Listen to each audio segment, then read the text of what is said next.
triangular shape plot of ground in here, and it was purchased from a woman, forget her name, but it was purchased by the corporation for sure in the summer of 1852 when they first purchased it. And the first burial that went in here went in March of 1853. So that's 12 years after the Union Workhouse had first opened. So this is the burial ground belonging to the Union Workhouse, which then became St. Mary's Hospital opposite the railway station. It was on our left-hand side as we came up the big footpath. That's where the Union Workhouse stood.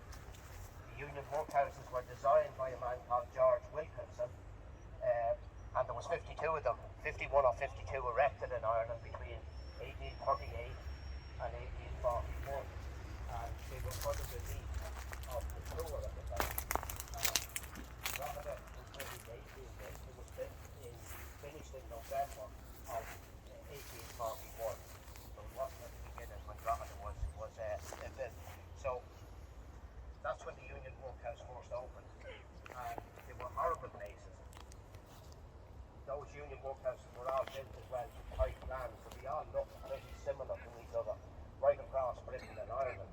And when you came to the one here in Drogheda, when it first opened 1841, so pre-famine, you had an entrance block, which many of you probably would still remember. They were still there in the 1970s, and this entrance block would have a probationary room, a room on one side for the Board of Guardians, and an entrance hall where you went in. And when families went into the Union Workhouse, their clothes were taken from them straight away, and if the mother and father, son and daughter went into the workhouse that they had nothing left, they would be immediately separated from each other. So when you went into that horrible building in the first instance, the father was sent to one block where they had their own courtyard, their own garden, mother sent to a different section, son sent to a different section, and the little daughter sent to another section. And if that father was to have any hope of survival or get any type of work outside, and he was going out for relief work, if he took that chance, he had to take his family out with him. So that was even twice as bad. There wasn't too many men within the workhouse. There is a few references left.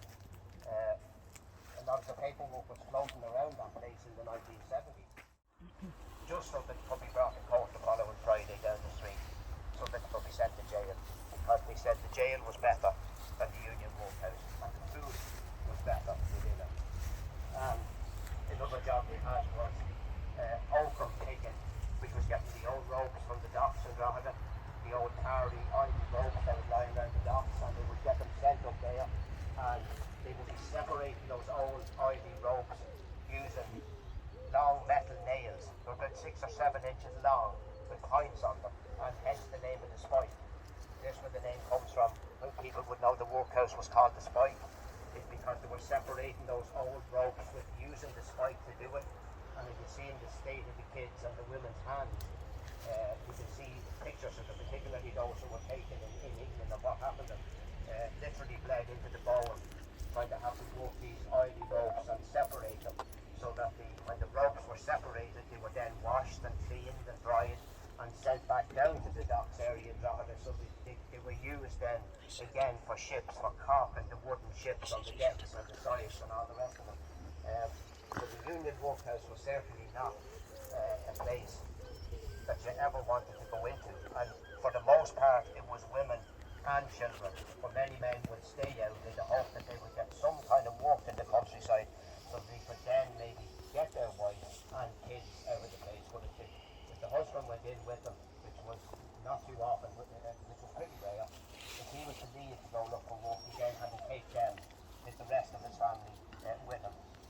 The first burial, as I said, came in here in March 1853, and I think the last burial was in November 1940, and that was the airman, the German airman, who was washed up on the beach during the Second World War in, I think it was Baltrade, and he was interred in here. I'm not sure, I thought they reinterred him then sometime later. I think he may have been taken up from here and maybe buried in the cemetery down in